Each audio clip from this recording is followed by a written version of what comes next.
Bahkan Ahok, Pak Basuki yang mantan Komisaris Utama Pertamina, itu mengatakan kepada banyak media bahwa ini ada tangan besar, tangan orang yang punya kuasa ini bermain. Jadi kalau udah tangan besar itu berarti beyond Pertamina, Pak, udah di atasnya Pertamina sudah gitu. Sudah di atasnya. Dan itu kan keyakinan Ahok, dan Ahok ada di situ. Gitu. Menurut Pak Mahfud, Ahok menurut saya Ahok perlu dipanggil bukan untuk pertanggungjawaban pidana, ya. Dia menjelaskan saja sehingga nanti jalan masalah-masalah pidananya itu bisa terurai. Ini orang kan lalu mengatakan, wah Ahok itu harus dipanggil ikut bertanggung jawab. Belum tentu, apalagi dia tidak punya hubungan langsung dengan itu kan. Oleh sebab itu dia perlu dipanggil. Pernyataan-pernyataannya itu jelas, itu memberi bisa memberi peta jalan untuk menemukan siapa-siapa pelakunya. Jadi Ahok, Kejaksaan Agung sebaiknya memanggil Ahok, ya, bukan apalagi untuk pertanggungjawaban pidana dia. Ya sebagai pemberi keterangan ada, saksi misalnya. Apalagi dia mengatakan saya siap datang, saya bisa memberikan datanya. Masa ia tidak direspon? Iya. Kalau kita berhutang dengan negara, berhutang dengan bank-bank negara, itu kita akan dikejar sampai manapun. Bahkan debt collector itu sering ke rumah. Tapi kalau negara berhutang dengan kita, luar biasa santainya. Termasuk Presiden kita Pak Jokowi itu juga tidak punya hati. Kita sudah bersurat, bahkan kita sudah berupaya untuk kemana-mana. Tapi tidak ada hati, Pak. Ini tolong kami berharap Bapak, karena termasuk Pak Yulimar ini juga petua kita, sudah sampai tua seperti ini, menanti Pak, seperti itu. Karena habis uangnya. Karena kami bekerja ini, mengerjakan proyek ini bukan mengandalkan uang pribadi. Kita juga berhutang. Seperti itu. Oke guys, Assalamualaikum warahmatullahi wabarakatuh. Kembali lagi di channel Gambas LJ guys. Ini ada video keren dari Prof. Mahfud MD guys. Diskusi singkat lagi guys. Lanjutan yang kemarin guys. Ini masih mengulas tentang pemberantasan korupsi. Hanya kena yang apes saja guys. Wow. Dan masih banyak yang lainnya guys, karena di Indonesia kayaknya itu hanya diamputasi guys kalau masalah korupsi, tidak sampai ke akarnya guys. Kalau sampai ke atas, sampai full mafianya atau oligarkinya kayaknya susah guys. Kita simak guys penjelasan Prof. Mahfud MD. Kita gas. Kekhawatiran Pak Mahfud bahwa akan berhenti di 9 orang yang sekarang tersangka itu inline dengan pandangan atau kritikan sejumlah pihak, Pak. Ya. Karena kan publik melihat ini perusahaan besar seperti Pertamina yang holding itu punya 3 anak perusahaan strategis, tiga-tiganya terlibat. Ya. Ada PT Pertamina Patraniaga yang ngurusin pemasaran dan perdagangan, lalu ada Kilang Pertamina, PT Kilang Pertamina Internasional, kira-kira gitu Pak, yang ngurusin produksi, lalu yang ngurusin shipping, ada Pertamina Shipping Internasional, kira-kira gitu Pak perusahaannya. Ini tiga-tiganya terlibat dan di rootnya, direksinya terlibat. Sehingga orang berpikir kalau tiga-tiga terlibat, apa iya tidak ada sangkut pautnya sama holding besar di atasnya? Pasti ada. Logika hukum pasti harus diperiksa dan dijelaskan ke publik. Peran Anda apa yang di atas kok bisa tidak tahu ke sini? Kira-kira kemungkinannya 2, kalau Anda orang selamat dari kasus ini mungkin Anda lalai, tapi bisa juga Anda terlibat, kan begitu. Itu yang harus dicari oleh hukum, dan itu tugas penegak hukum. Tapi sampai sekarang ini kan tidak nih, belum di atasnya lagi, mungkin berkait ke sini lagi, lalu belok ke sini atasnya lagi, dan seterusnya. Ini kan harus dibuka kalau negara ini mau baik. Kalau negara mau baik, kecuali memang hanya mau main-main, nunggu pemilu yang akan datang, ya sudahlah nanti percayakan pada yang terpilih yang akan datang. Nanti yang terpilih begitu lagi, ya sudahlah nanti yang akan datang. Kapan pernah selesainya hidup bernegara kayak gini? Dan bahkan Ahok, Pak Basuki yang mantan Komisaris Utama Pertamina, itu mengatakan kepada banyak media bahwa ini ada tangan besar, tangan orang yang punya kuasa ini bermain. Jadi kalau udah tangan besar itu berarti beyond Pertamina, Pak, udah di atasnya Pertamina sudah gitu. Sudah di atasnya. Dan itu kan keyakinan Ahok, dan Ahok ada di situ. Gitu. Menurut Pak Mahfud, Ahok menurut saya Ahok perlu dipanggil bukan untuk pertanggungjawaban pidana, ya. Dia menjelaskan saja sehingga nanti jalan masalah-masalah pidananya itu bisa terurai. Ini orang kan lalu mengatakan, wah Ahok itu harus dipanggil ikut bertanggung jawab. Belum tentu, apalagi dia tidak punya hubungan langsung dengan itu kan. Oleh sebab itu dia perlu dipanggil, pernyataan-pernyataannya itu jelas, itu memberi bisa memberi peta jalan untuk menemukan siapa-siapa pelakunya. Jadi Ahok, Kejaksaan Agung sebaiknya memanggil Ahok, ya, bukan apalagi untuk pertanggungjawaban pidana dia, ya sebagai pemberi keterangan ada, saksi misalnya. Apalagi dia mengatakan saya siap datang, saya bisa memberikan datanya, masa ia tidak direspon? Iya. Dulu zaman Pak Mahfud ketika Bapak menjadi Menko Polhukam yang gitu-gitu direspon nggak Pak mestinya? Ya direspon dong. Kalau ada begitu kan kita panggil ke kantor gitu. Dan biasanya tidak sampai meledak terlalu jauh ya kalau hal gini. Ini sudah jauh begitu tidak direspon juga gitu. Kita kan sering juga manggil orang-orang yang dulu bermasalah, macet di sana, tidak macet di sana, seperti keluarganya Yosua itu kan, yang dari Jambi datang, berteriak kemana-mana, saya panggil kantor saya, clear masalahnya, lalu terbuka. Iya kan? Bapaknya almarhum Yosua. Bapaknya almarhum kan datang, lapor ke polisi ditolak, lapor ke ini ditolak, pengacaranya ke sana kemari ditolak, sudah ke kantor saya. Lalu saya umumkan. Yusuf Hamka berteriak, Bapak panggil Yusuf Hamka. Iya, itu tugas. Gitu. Kalau memang masalahnya sudah jelas ya, sudah konkret gitu, kan ini kan sudah konkret ini masalah ini. Pak Mahfud, kekhawatiran bahwa ini akan tertutup kasus-kasus yang besar yang sebelumnya, Zarof Richard, pagar laut, judi online, supaya tidak tertutup berhenti gitu Pak, apa yang mesti dilakukan publik Pak supaya ini terus jalan dan menemukan pelaku utamanya? Jangan berlindung pada kasus-kasus besar yang muncul lalu ini berhenti gitu, padahal ini ratusan triliun kerugiannya. Menurut saya bukan pada publik ya, karena menurut saya publik sudah sangat cerewet. Sudah sangat cerewet. Sangat cerewet dan sudah lebih dulu menemukan dugaan-dugaan yang masuk akal tentang siapa yang melakukan apa dan di mana, berapa besarnya. Itu publik sekarang, saya tidak mengira juga Gen Z itu hebat-hebat sekarang cara menelisik itu dan menyindir dengan berbagai meme dan pepatah-pepatah yang dibelok-belokkan gitu. Sekarang masalahnya bukan pada publik. Ini pemerintah mau mendengar enggak? Logika publik. Apa yang disebut logika publik itu public common sense. Logika yang bukan bukti hukum tapi orang tahu bahwa itu secara hukum seperti itu.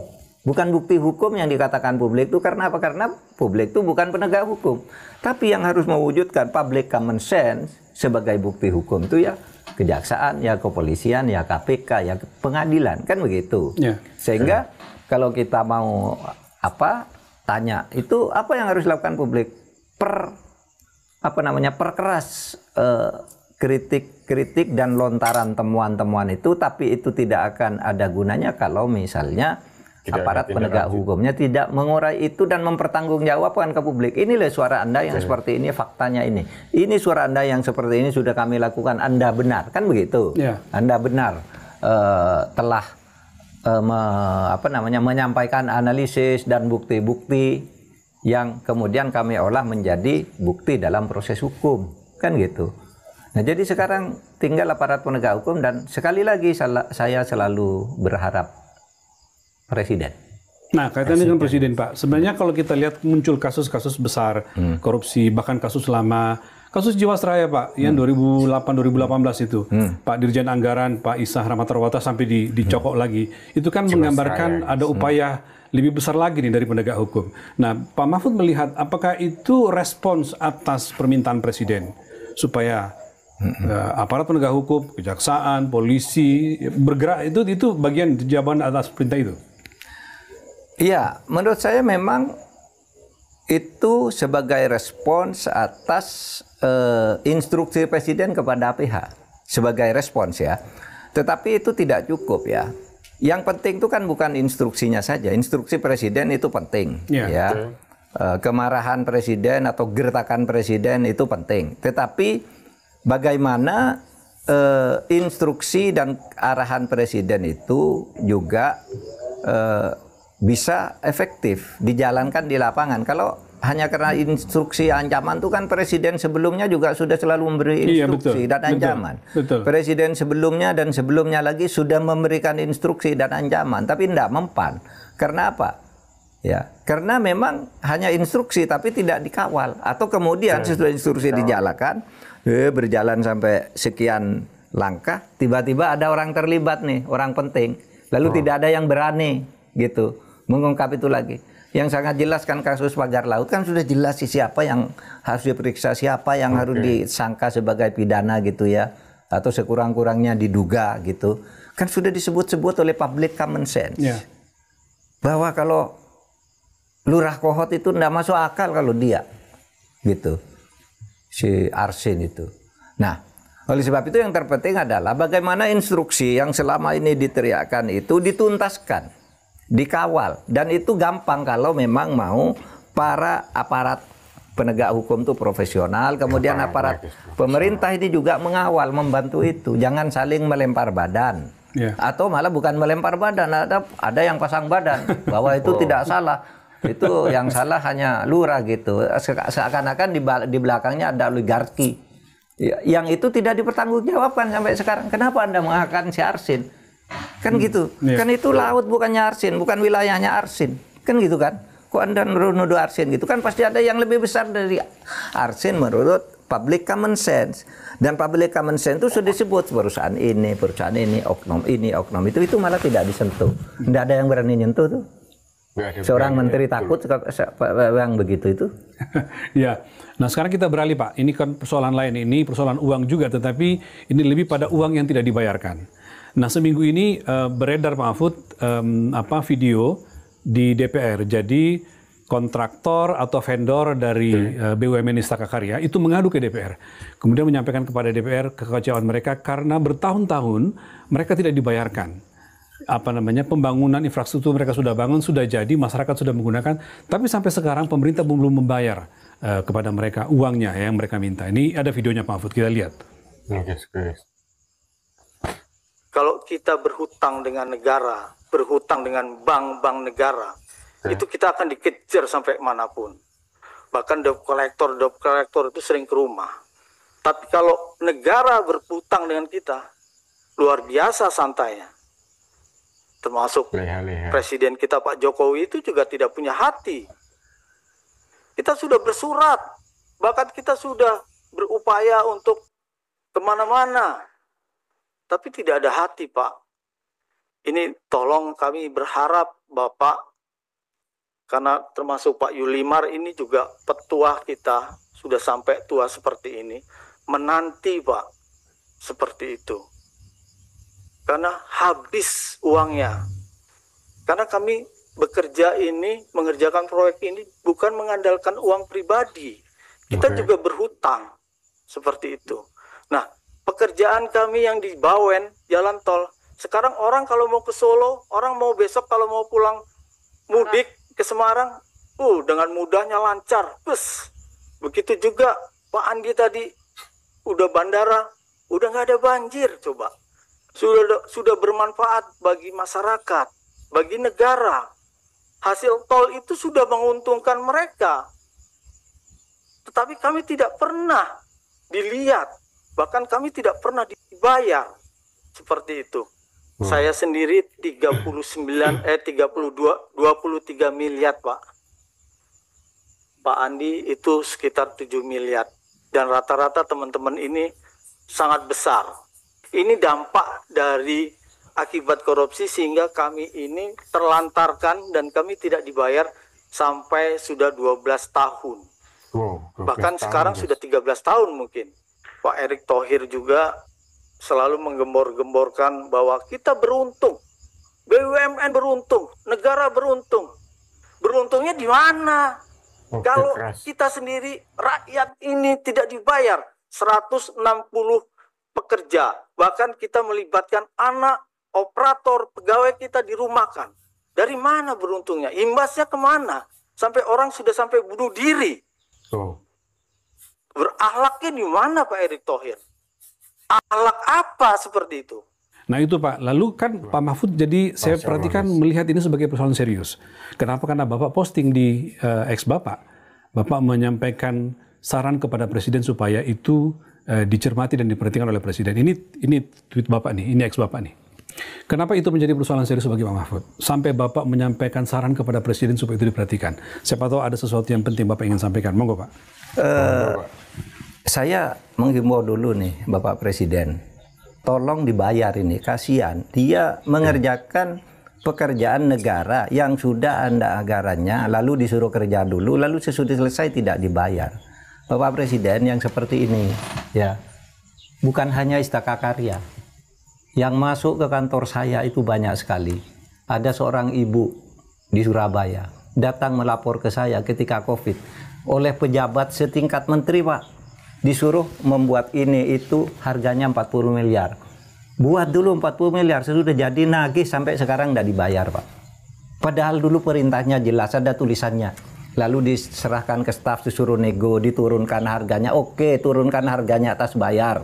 Saya rugi, enggak apa, sampai sekarang tidak dibayar, Pak. Nah, yang begini kalau negara punya hutang ke rakyat, rakyat tidak dibayar. Apakah ini seberapa besar hutang negara kepada rakyat? Dalam bentuk seperti itu. Menurut data terakhir bulan Juli tahun 2024, Pak, 6 bulan yang lalu, Julinya hutang negara kepada rakyat itu jumlahnya 8 triliun 5,04. Banyak, guys. Jadi 8,5 triliun ini hutang kepada rakyat. Apakah pemerintah tidak melakukan usaha untuk membayar ini? Pak, dulu ketika saya Menko Polhukam, hutang negara atau pemerintah terhadap rakyat ini menjadi isu juga. Sehingga pada tanggal 23 Mei tahun 2022, Presiden Jokowi itu memimpin rapat yang mengatakan kalau negara punya hutang kepada rakyat, bayar. Karena kalau rakyat punya hutang ke negara, dikejar sampai telanjang. Sampai telanjang, betul, Pak. Orang Kasihan. punya hutang ke bank, itu kalau jatuh tempo belum bayar, orangnya diusir, tidak ditunjukkan harus tinggal di rumah mana, rumahnya diambil. Tapi kalau negara punya utang ke rakyat, masa tidak dibayar? Itu tidak benar. Dan Presiden Jokowi waktu itu sudah mengatakan supaya dibayar, dibentuk tim, ketuanya saya pada waktu itu. Waktu itu hutang negara terhadap rakyat kira-kira 8 triliun. Sudah kita kumpulkan aparat terkait, pemerintah gitu, sudah akan dibayar gitu. Tapi setiap akan dibayar selalu lelet. Ya. Gimana? Bahkan ada satu kasus ya yang saya selesaikan. Pertama harus disclaimer dulu. Kalau Pak Mahfud sudah mengatakan gitu, kok tidak dibayar oleh negara? Yang tugas membayar itu bukan Menko. Menko itu memutuskan, lalu yang mengeksekusi itu menteri terkait, karena yang mengeluarkan uang itu ada undang-undangnya. Siapa yang boleh mengeluarkan, siapa yang tidak. Presiden pun kan tidak bisa mengeluarkan uang sendiri. Tapi ini lelet ini.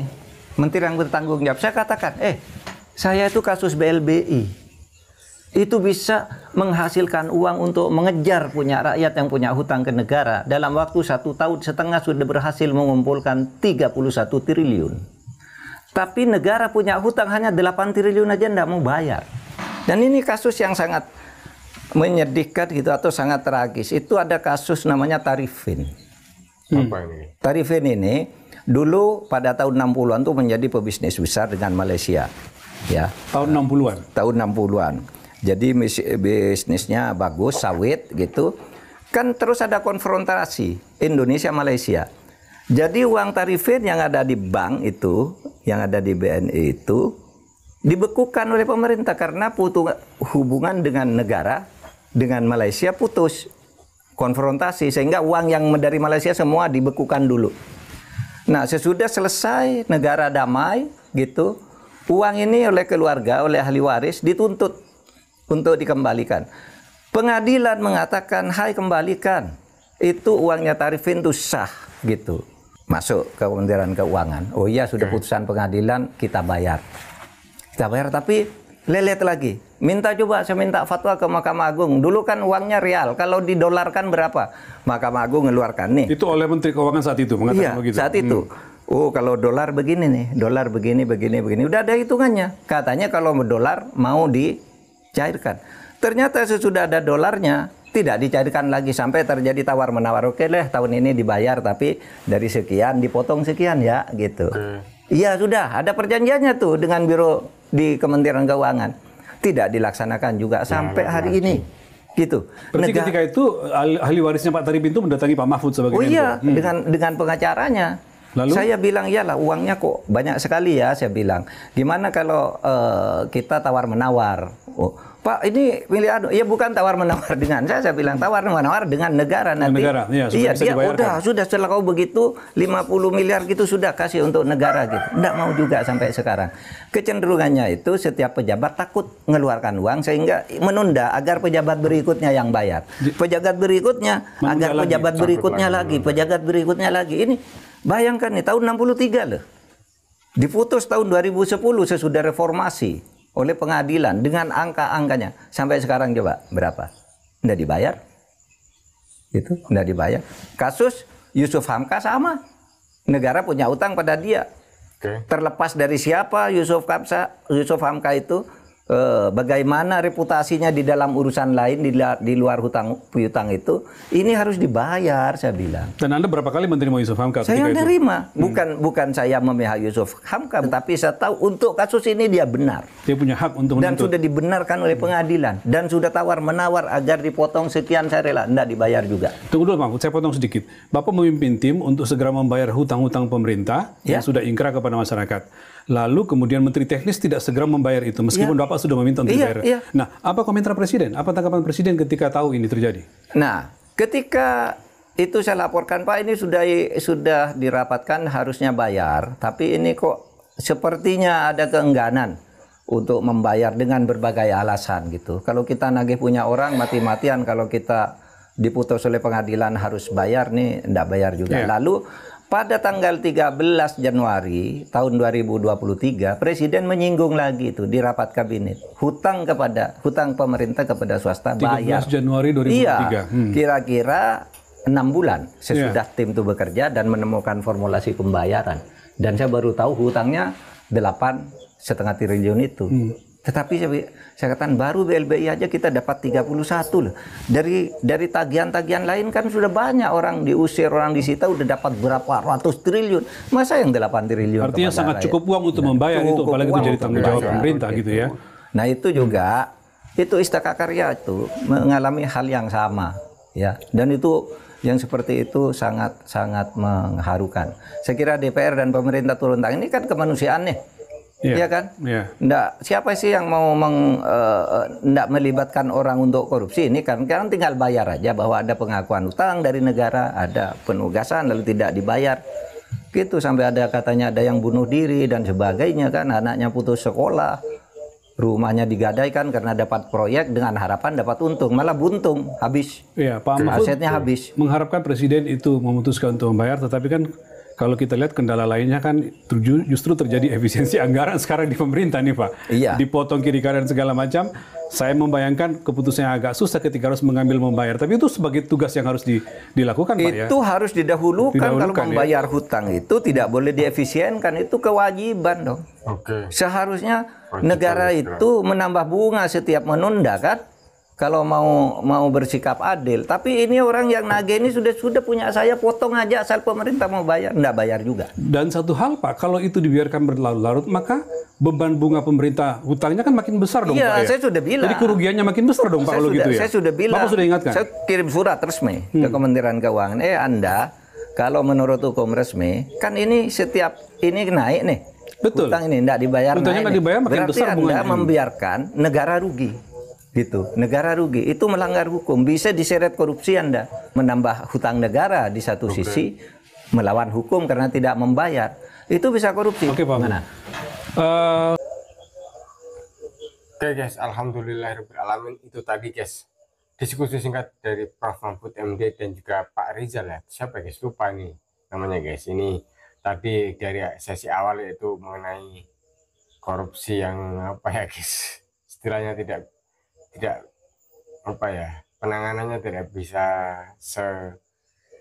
setuntas sampai ke akarnya guys, atau sampai ke mafianya atau sampai ke oligarkinya guys. Rata-rata cuma sampai diamputasi sampai bawah saja.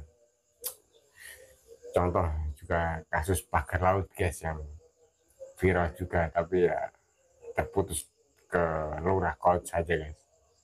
Dan juga masih banyak lagi guys, dan ini juga apa ya yang menjadi kekhawatiran Prof. Mahfud MD guys, yaitu tentang kasus Pertamina guys, yang membuat geger juga guys, banyak juga guys, hampir 1000 triliun guys. Wow, dan ini dikhawatirkan akan berbelit-belit dan berbelok-belok guys.